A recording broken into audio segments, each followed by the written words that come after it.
make you feel turning 40?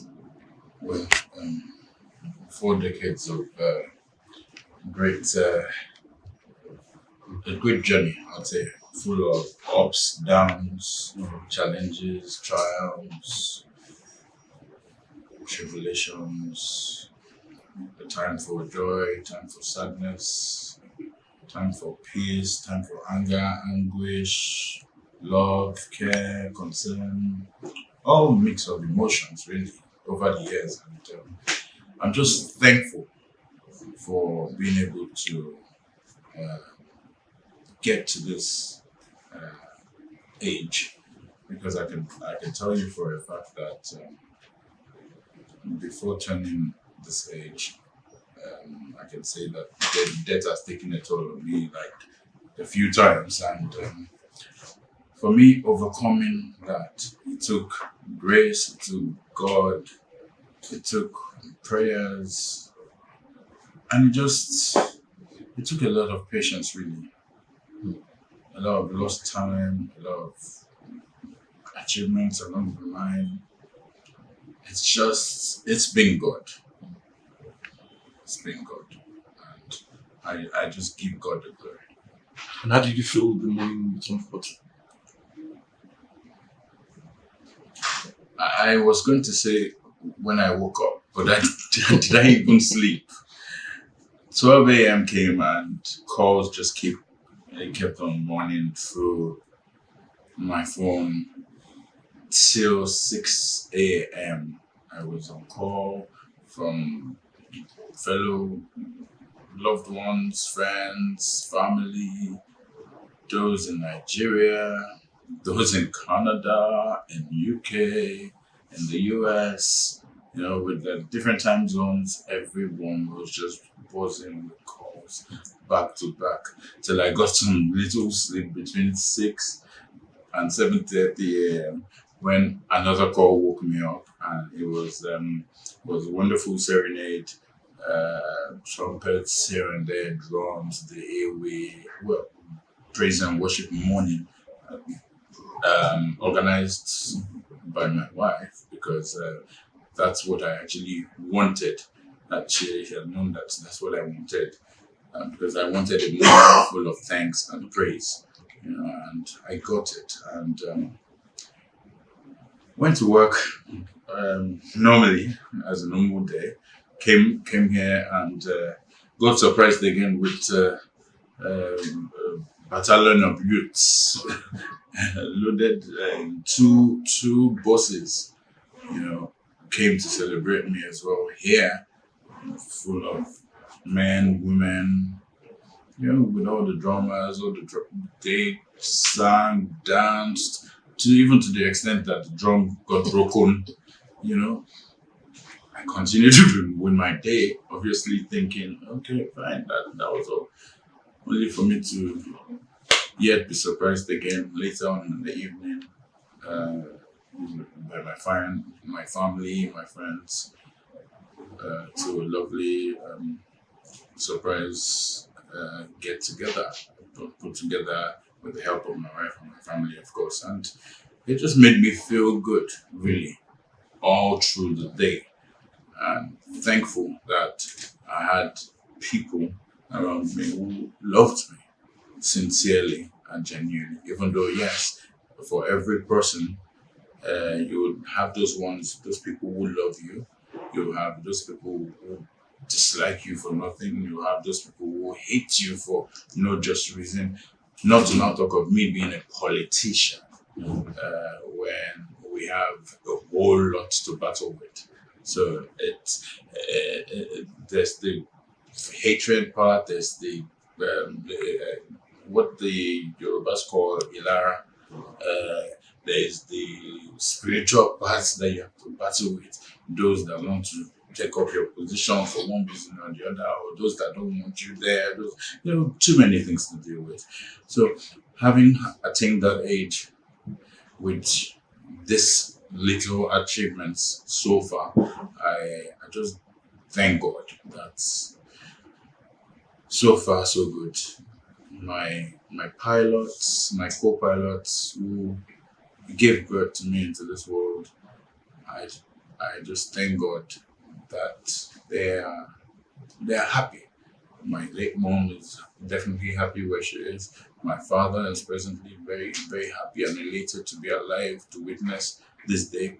Then, of course, my dearest father, Ashwed Bola Tinubu, whom I coincidentally share the same birthday with. I'm very thankful for his life. I'm thankful for the fact that he's the president-elect of the Federal Republic of Nigeria. I know that with this, the Nigeria of our time is going to change. With his inception, he has done it in Lagos State before. He would do it in Nigeria as a whole. He'll replicate it across the nation. So it's just a heart full of thanks, really, and I am overjoyed having gone through this many years. Yeah. And for you, it's like double honor too, because the elections came and all that. So how does all of this make you feel? Well, it was double victory in the sense of it because coincidentally, I won my third term re-election bid into the House of Assembly representing the Keja 2 constituency, which has never actually happened since the history of democracy from 1999. And I just give God the glory that I was able to attain such a feat. Though it was a very, very difficult, tedious, strenuous journey over time, especially over the last 8 years and counting. But I give God the glory that victory was ours, not just a mere victory, but a landslide victory with 10,000 clear margin votes to a possible 9,000 of the next opposition party.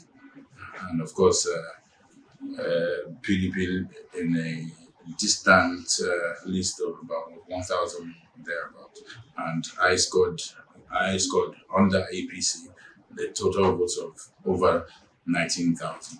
So it's quite a resounding victory, and it's just a mix of emotions, so much so that sometimes I look at it and I'm like, I don't know how to feel because I've gone through too many situations, especially in the last 2 years, between the primaries elections to the general elections. It was in that same primaries elections, few days after my primaries election victories, that way I lost my great mother, Chief Mrs. Kemi Nelson, whom I adore so much, whom I give the credit to.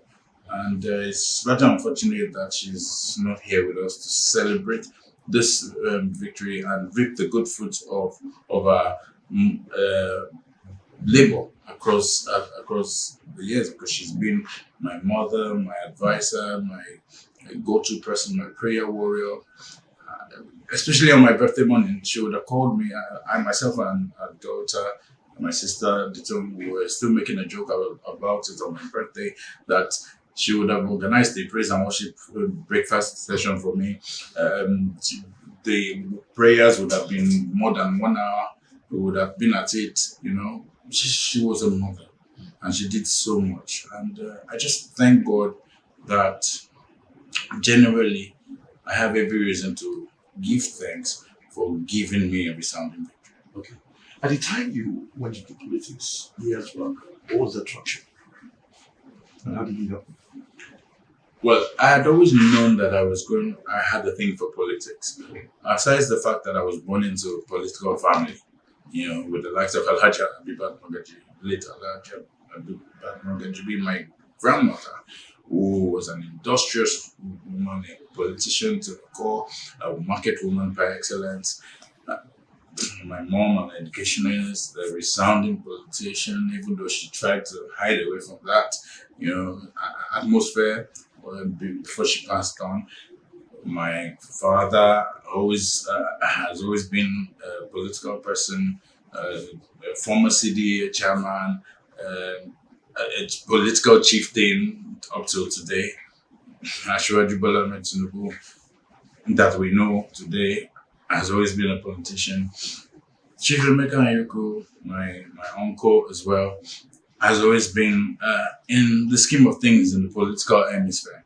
So I was practically born into a house of politics. So I sort of knew that whether or not I wanted to, I developed the inkling for an interest in politics.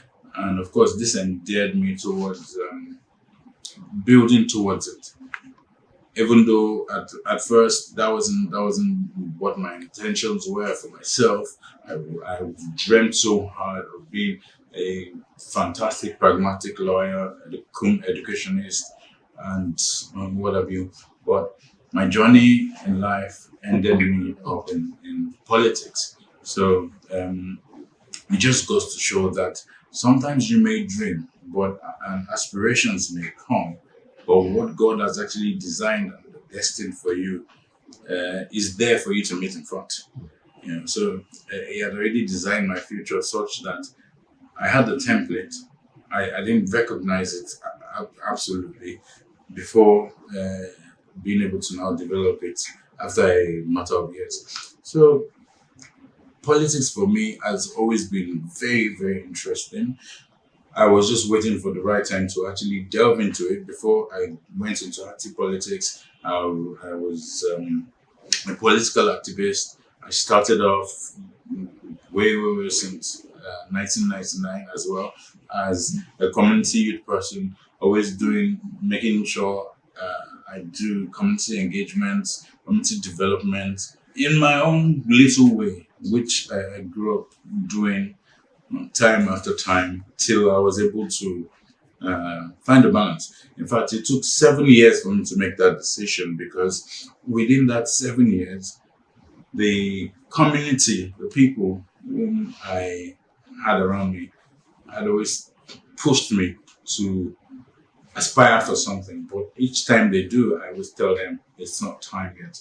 I'm waiting for God's direction. It's not time yet. It's not time yet. Up on the point that even people who work with me, the likes of Shola Folowoshe, I'd always put me when I was in the educational sector, I'd always say, what are you doing in this sector? You're supposed to be in skill. And I'm like, look, I know God has a plan.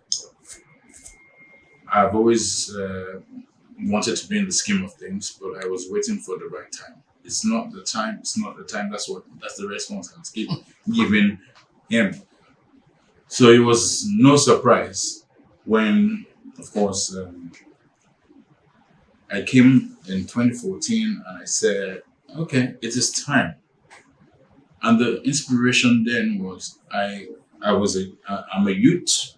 Well, I'm still a youth.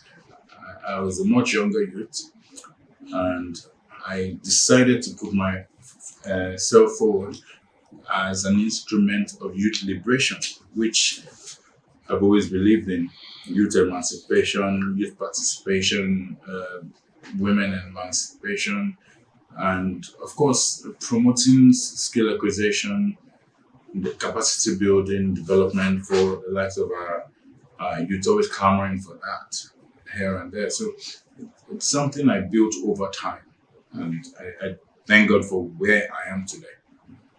Talk about lawmaking. What was that touch? At what point did you now decide that you're going to lawmaking? Well, lawmaking obviously comes with the practice of elected office when it comes to the legislative sector, and because obviously I came in from the legislative angle, wanting to represent my people, and I know that one of the core tenets of being a lawmaker is lawmaking process, being able to perform oversight functions, and represent your people, and of course every other little detail that has to do with the legislative process. And because I obviously had a law background, having studied law in the University of Wolverhampton, UK, it gave me the prerequisite knowledge that I needed in terms of legal principles and what have you, and that contributed to the propensity of me being able to elevate myself into a lawmaker, with the help of the party, of course. And so far, so good. The experience has been interesting. has been fierce, has been dynamic, has been turbocharged, and has been very educative, informative, especially under the leadership of the Right Honorable Speaker, Right Honorable Mudashiru Ayobasa, and a teeming selection of colleagues who have their own diverse experience in their various fields, whom their contributions, capacity, cooperation, and it just makes everything easy. So, which led to the likes of Honorable Fumi Tedrosho, a former legislator, to say one of those few years, or first year I came, she used to always say, "You're like a fish in water. You're like a fish in water." And I'm like, "Oh, thanks to God, thanks to you." The likes of Honorable Lutum, who is also going very soon, also actually taught me a lot. The rudiments of legislature, the do's and don'ts, the how to do, the how not to do it, and politics and legislation of is a fusion of democracy. The fusion of democracy, and it is actually the bedrock of democracy. Where there is no legislation, there's no democracy. Of course, the advent of the military rule, there was nothing like the legislature. But when democracy came to fore, that's when the idea of legislature came to existence. And if it can exist well in other climes for well over 100 years, like in the United States of America, I believe we have been able to do well over the last 20 years, over the last 20 something years, being able to clamor for better legislation, better legislative framework, better capacity development, capacity building, and creating avenues whereby the representatives who are the closest to the people are being able to create avenues where we can alleviate poverty, we can provide social amenities, though it is not our job as legislators to actually provide these things, but we can initiate and facilitate it with the help of the executive. And the good thing about it is when the executive and the legislature are from the same party, it makes it easier. Imagine we were dealing with an opposition party, it would have been a lot difficult to give the dividends of democracy back to the people. So I thank God for that unity that we share, which makes us being able to give back to the people what they need.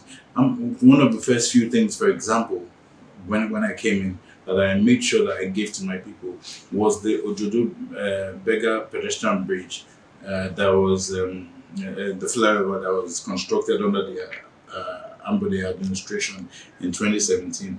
That was facilitated solely by me, and I made sure that we made that happen, and that was to safeguard human life and property, and especially our children, because there were a lot of schools, especially secondary schools and primary schools, around that axis that have our children commuting in and out. And I just had to make sure that the lives of our children are protected, the lives of our parents are protected, and even the less privileged, the common man, health safety precautions needed to take place. And that was why I made sure that things like that came to fore. Other things that I did during my first few years of inception was making sure that two bills were passed simultaneously: State Sports Commission Law, the Lagos State Sports Trust Fund Law, which was also around 2017, where innovations and laws initiated by me, sponsored by me, to do executive bills, but sponsored by me at the floor of the House, to make sure that the sports system within the state encourages the youth further, enhances sports development, and what have you, across board on a larger scale. And that happened when I was chairman of House Committee on Youth Sports and Social Development. Now I'm chairman of House Committee on Lands, and we're still doing the bit that we can in making sure that the issues of land tussle, land petitions, land grabbing, and what have you are issues that we delve into and make sure that we find a lasting solution for the common man. These are the things that continue to motivate me in line of lawmaking and politics. A few minutes ago, the deputy speaker and a few of your colleagues in the house had nice things to say about you. How did you feel when you sat down listening to them one after the other saying a lot about you? Well, a few of the things that were said came to me as a surprise, coming from one or two people. But I just felt loved. I felt like I didn't know they felt this way about me, but it just felt good, and I'm just super thankful. It's been a week long of activities from Wednesday till this moment, like you just said, that, and it's been all about me. It's been all about me. It's been all about me, and I just thank God. I give God the glory. I give God the thanks. I return all the grace to God and all the glory to God because He alone has been the motivator of my years over time. And I thank God for my family. I thank God for all the support that I get, even amidst the difficult moments that we face, the challenges that we face, being a political person, politically exposed person. It's just a lot to be thankful for, that they've continued to manage me, they've continued to tolerate me despite our political challenges that obviously makes them have to sacrifice some time, a lot of time spending with them. And I just give God the glory. Let's talk about youth now. What message do you always pass across to them?